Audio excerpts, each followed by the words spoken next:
Así que no me han dicho no me dijeron que lo iban a publicar, pero lo publicaron. Qué bueno No me han baila pagado usted. nada, pero no me han pagado por el libro, pero lo publicaron. ¿Puedo darle las gracias?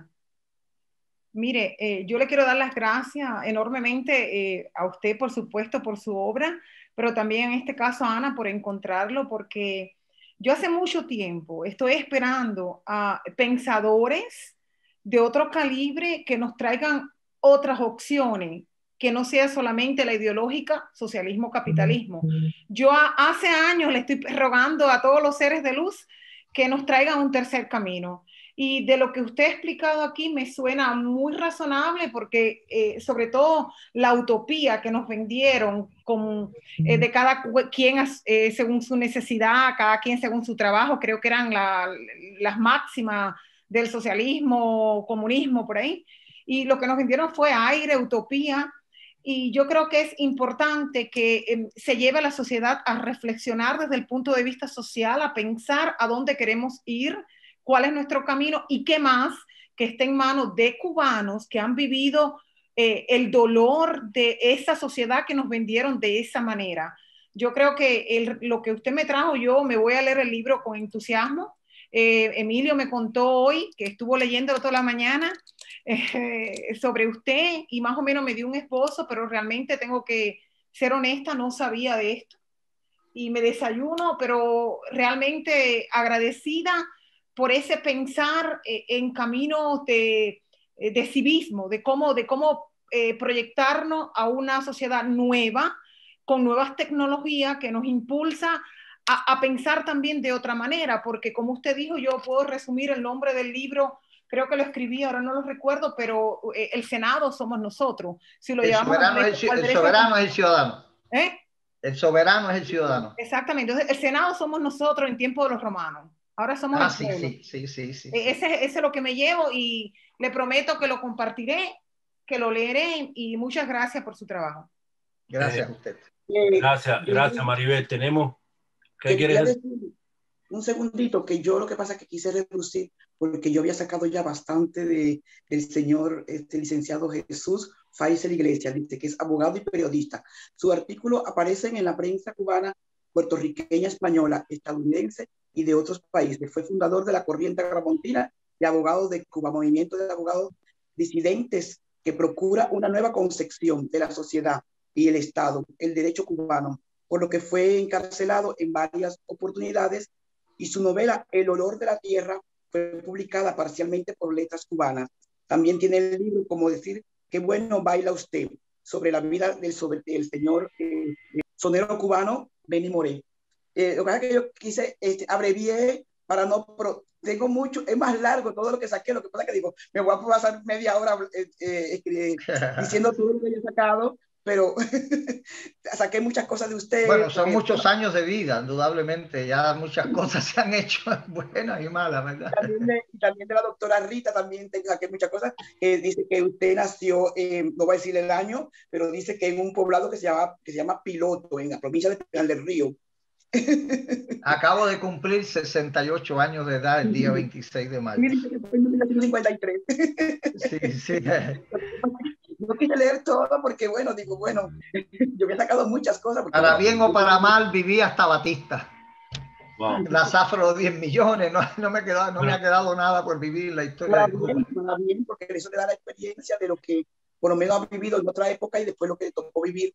Y me imagino que por eso llegó a ser disidente y contestatario contra ese régimen de dictadura de los Castro.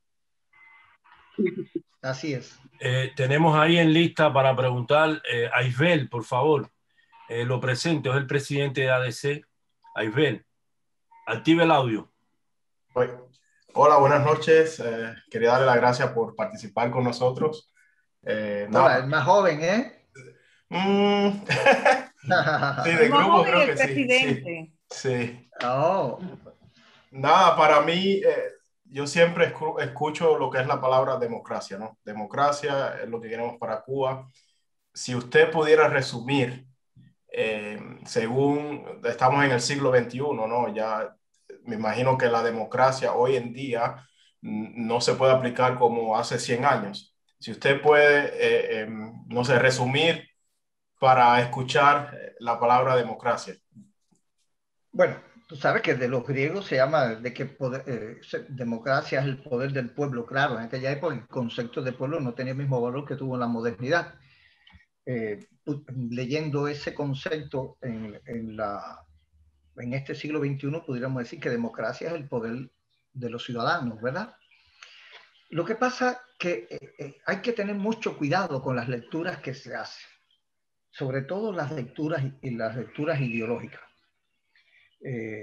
Como sabes, los autores norteamericanos se opusieron a Job y se opusieron a Rousseau del poder del pueblo. Porque si tú haces unas elecciones y gana una mayoría y tú haces después leyes de acuerdo a la voluntad de la mayoría obligando a las minorías, pues cae en violaciones muchas veces y discriminación sobre las minorías. Ante esa situación, sabes que surge la doctrina norteamericana de que sí, vamos a ir a elecciones y se establecen políticas públicas en virtud de la voluntad de la mayoría, pero esa voluntad de la mayoría no puede herir, no puede lesionar los derechos inalienables de cada persona, cada individuo en particular.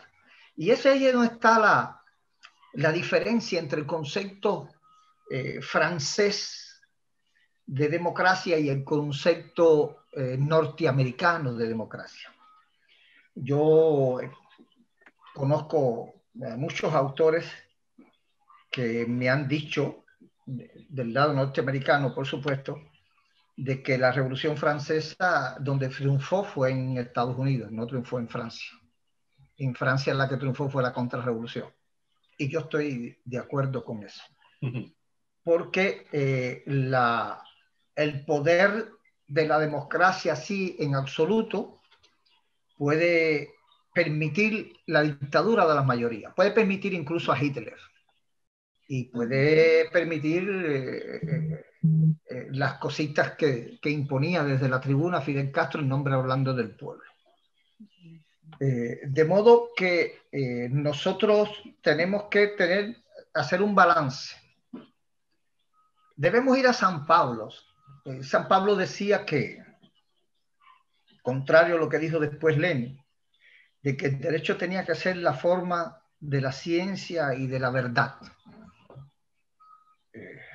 El arte de lo justo. Y entonces nosotros tenemos que, para lograr esa justicia, inspirado allá en San Pablo, el abogado de la cristiandad, ¿verdad? Tenemos que hacer un balance, hacer un equilibrio en determinados valores. Creo que sí, que debemos establecer políticas públicas en virtud de la voluntad de las mayorías, pero tenemos que también garantizar los derechos inalienables de cada individuo en particular. Y necesitamos jueces, un poder judicial que sea capaz de velar por todos esos intereses y resolver un caso en virtud de la armonía, no como resultado del imperio de la ley, porque la ley puede ser injusta. De modo que tenemos que pensar en la democracia como un fenómeno complejo y como un fenómeno simultáneo, como una expresión de darle a la sociedad lo que la sociedad en cada momento quiere y necesita, pero siempre en armonía incluso con el discurso de la naturaleza, en armonía con los valores de la ciencia y en virtud también con la realidad. De modo que el concepto de democracia es un concepto dinámico. No lo podemos encerrar en una sola palabra. Y es dinámico como es la misma sociedad. De modo que tenemos que tener en cuenta muchos factores y tenemos que tener personas muy capacitadas a la hora de hacer justicia, a la hora de gobernar, para poder entender cuál es el equilibrio, cuál es el balance, cuál es lo justo. Por eso a mí me gusta mucho esta nueva concepción del derecho que yo planteo en mi libro, donde yo digo que debe existir las leyes como expresión de la mayoría, como expresión de la política pública, pero que el juez después, a la hora de ver un caso en particular, tenga en cuenta la ley, pero como un parámetro más, pero sobre todo debe aplicar el sentido de que cada caso debe tener su propia ley. Es un poco la dicotomía que existe entre lo que es la raíz latino-francesa del derecho versus la raíz inglesa, norteamericana y indígena. Porque la concepción del Estado y el derecho que yo estoy proponiendo, de que el juez no esté subordinado a la ley, sino que haga en cada momento lo justo, incluso sacrificando a la ley si es preciso, como hizo el juez de Rosa Parks, tiene su raíz en el derecho indígena. Los caciques y los vehículos lo que hacían eran eso, eran grandes componedores de conflictos. No había una ley para todos, y eso es también lo tenían los bávaros, y ese fue uno de los elementos fundamentales que utilizaron los bávaros contra los romanos, y los bávaros triunfaron. Sin embargo, a pesar de que los bávaros triunfaron a los romanos, la concepción del derecho que se ha impuesto con el tiempo ha sido la del imperio de la ley en vez de buscar lo justo. Pero fíjense, Martí hablaba de justicia, Martí no hablaba de imperio de la ley. Agramonte hablaba de justicia, no hablaba de imperio de la ley. Así que algo ya tenemos en la conciencia de nuestros padres fundadores respecto a lo que yo estoy diciendo. Por cierto, yo lo cito en el preámbulo, cito a Agramonte y cito a Martí, porque me parece que son los que más se acercan a la realidad. Sí, para la justicia que necesitamos va a ser compleja, va a ser dinámica, tiene que ser armónica, y vamos a tener que poner vamos a tener que poner en juego distintos conceptos, porque nada es absoluto, ¿sabes? Nada es absoluto.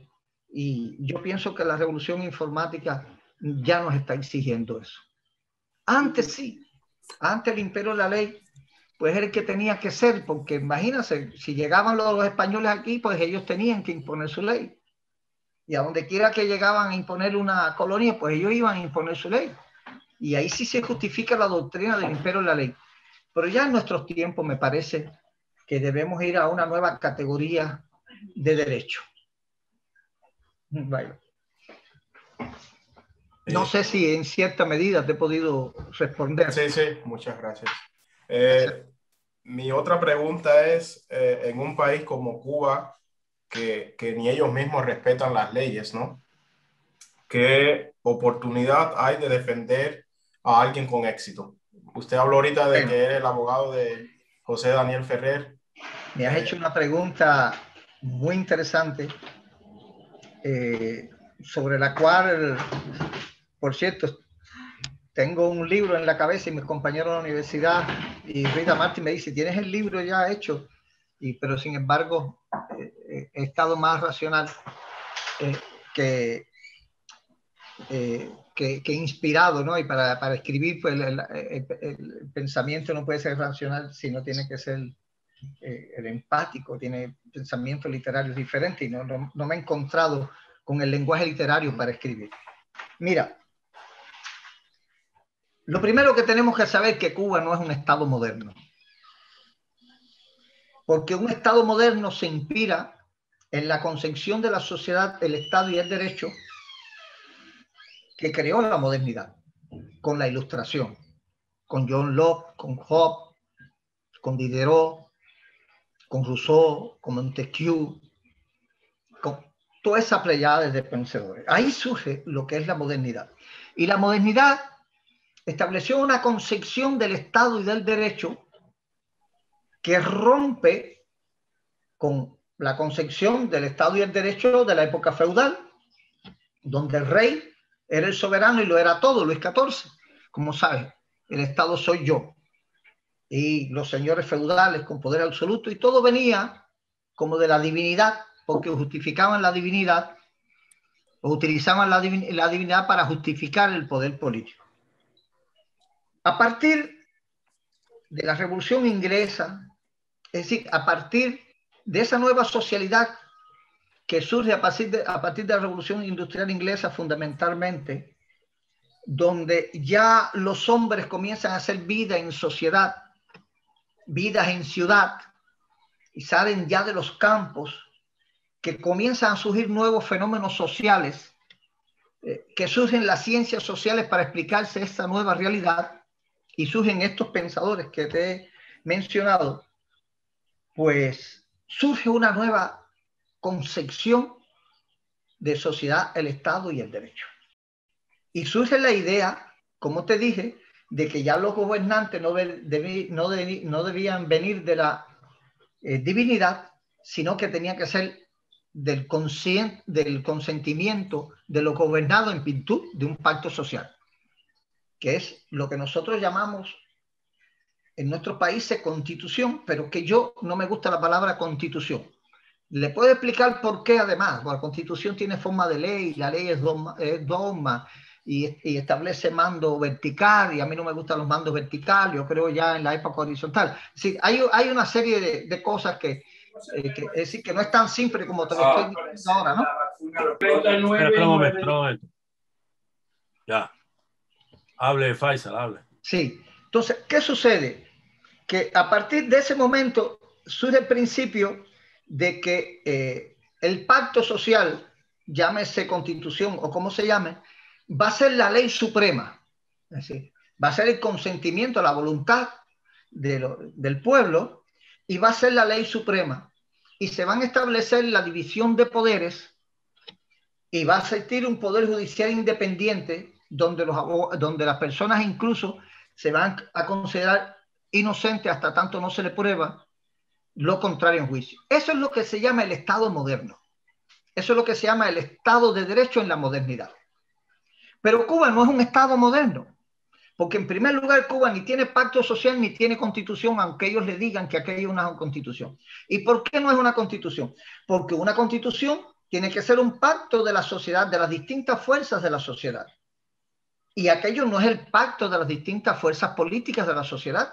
No han contado con ustedes ni conmigo porque estamos en el exterior, ni cuentan con la oposición dentro de Cuba. Por tanto, aquello no es más que la imposición de los que asumieron el poder hace más de 60 años a diestra y siniestra, y que a diestra y siniestra se mantienen en el poder. Por tanto, eso no es un pacto social, eso no es una constitución.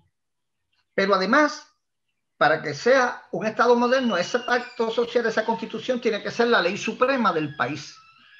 Y ustedes saben que la misma constitución que ellos le llaman constitución, y me ofende tenerle que decir constitución, se los digo, me da repugnancia decirle constitución. Y es una falta de respeto a la inteligencia, a la decencia decirle aquello constitución, porque nos estamos engañando. Bueno, ese mismo mamotreto dice en su artículo 5 que quien dirige y orienta la sociedad, el Estado y el gobierno es el Partido Comunista. Por tanto, ese documento de 2019 que ellos le llaman descaradamente constitución, no es constitución, porque el mismo partido le quita esa facultad de ser ley suprema, porque allí se dirige, y los jueces y todo el mundo es por orientaciones, ¿cómo se llama? Por directrices. Yo recuerdo que yo iba a defender a muchas personas, y antes de que entrara venía a la seguridad del Estado y me decían, le vamos a echar 10 años, y 10 años le echamos. Claro.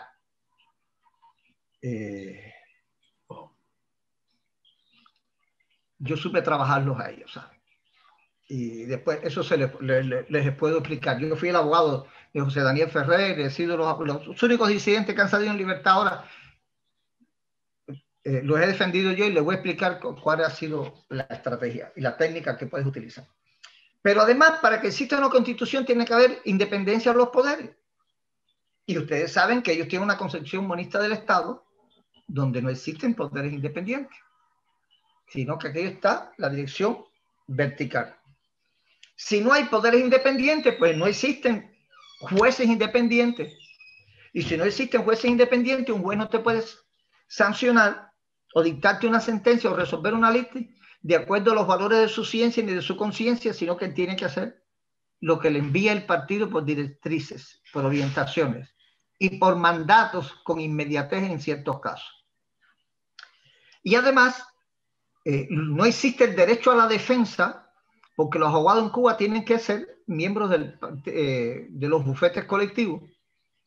Y para ser miembro de los bufetes colectivos, pues tú tienes que acatar las directrices que envía el partido, y eso es una organización que se rige por las orientaciones del partido. Por tanto, en Cuba no existe el derecho a la defensa, ni existen los abogados defensores, ningún acusado puede elegir libremente un abogado. Y el que se intente de hacerlo como lo intenté de hacerlo yo, pues va para la cárcel 5 veces como fui yo. Por tanto, Cuba no es un Estado moderno.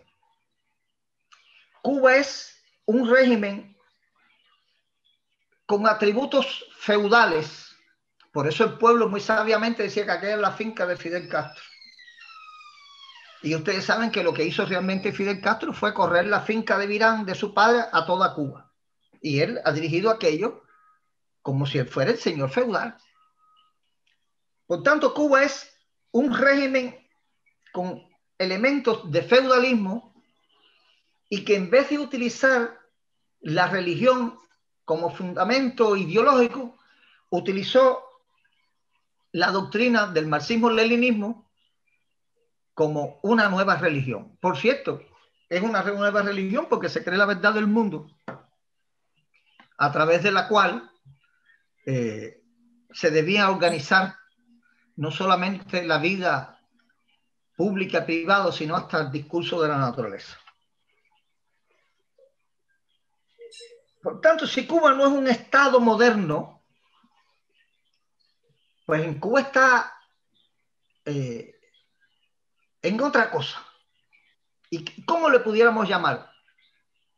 Bueno, pues yo pienso que pudiéramos llamarlo un régimen totalitario, porque ustedes saben que régimen es la manera de regir un Estado a través de los orden y mando, y totalitario porque ellos abarcan desde lo que comes hasta lo que vistes, hasta quienes pueden ser tus amigos y qué carrera estudiar. Es decir, yo pienso que es un régimen totalitario, no es un régimen moderno. Si no es un Estado moderno y es un régimen totalitario, tú me preguntas, ¿qué puede hacer un abogado en esas circunstancias? Bueno, pues yo tengo una conferencia, 2 conferencias que están en Facebook, que yo se las impartía a mis estudiantes en la universidad, donde yo hablo de las tácticas y la estrategia para poder ser abogado defensor en un régimen totalitario. Mira,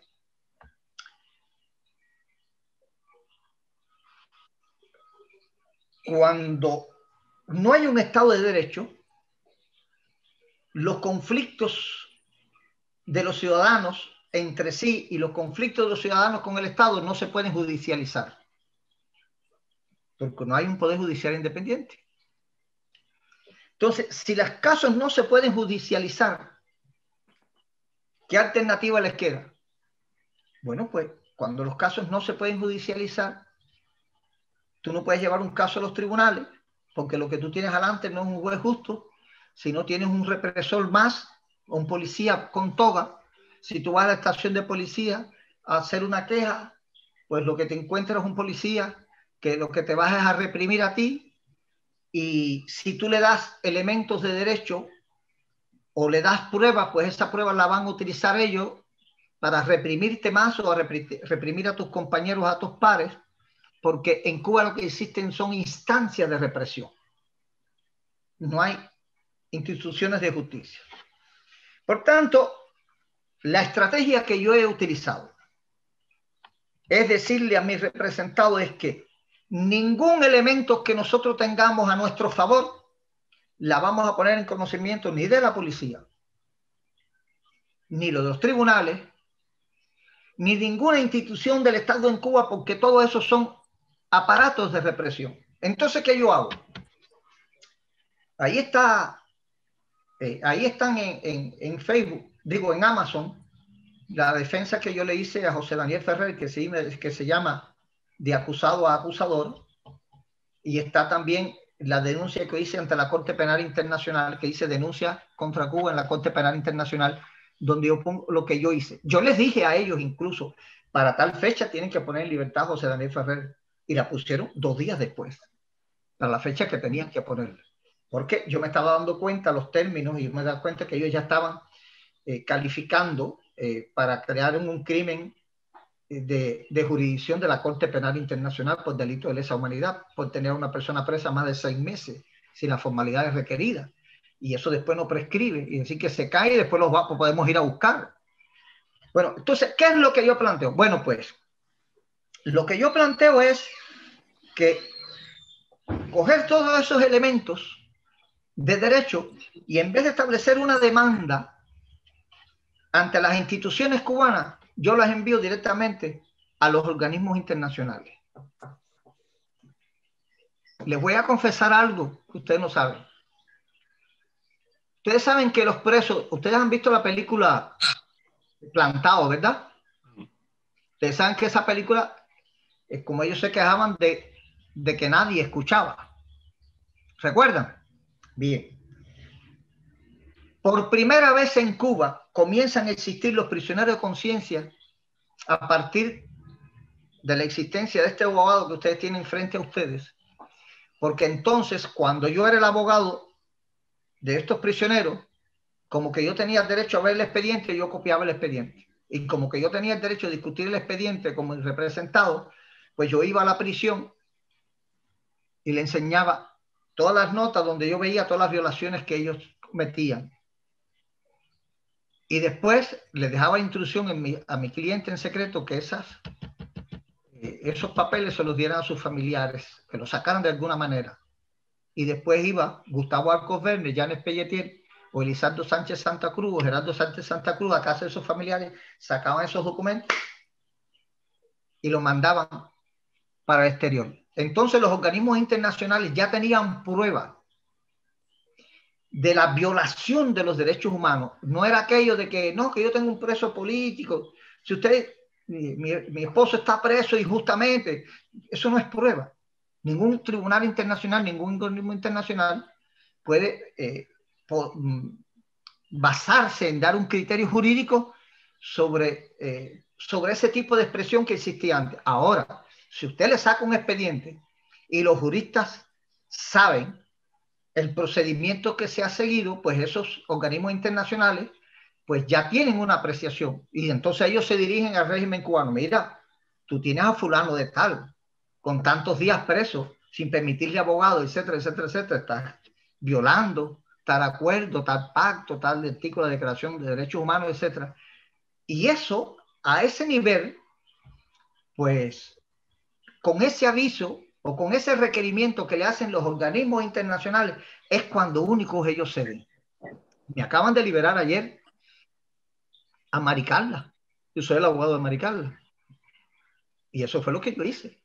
Yo hago un análisis de todas las violaciones que ellos hacen y entonces yo se lo mando no solamente a los organismos internacionales, sino yo se lo mando a los parlamentarios, a los senadores. Ahora los voy a tener a ustedes.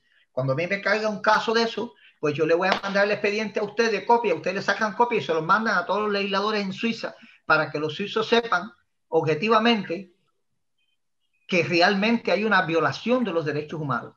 Y le hacemos saber que los conflictos internacionales en el mundo vienen y la paz internacional sufre precisamente por la violación de los derechos humanos dentro de las fronteras nacionales que llega un momento que trasciende. Porque la violación de los derechos humanos en Cuba es lo que ha provocado el éxodo cubano por distintas partes del mundo y eso crea xenofobia, eso crea sufrimiento, separación de familias, Eso crea problemas. La de violación de los derechos humanos en Venezuela es lo que ha provocado ese éxodo. Es decir, la paz en Colombia hoy está en crisis precisamente por la violación de los derechos humanos en Venezuela.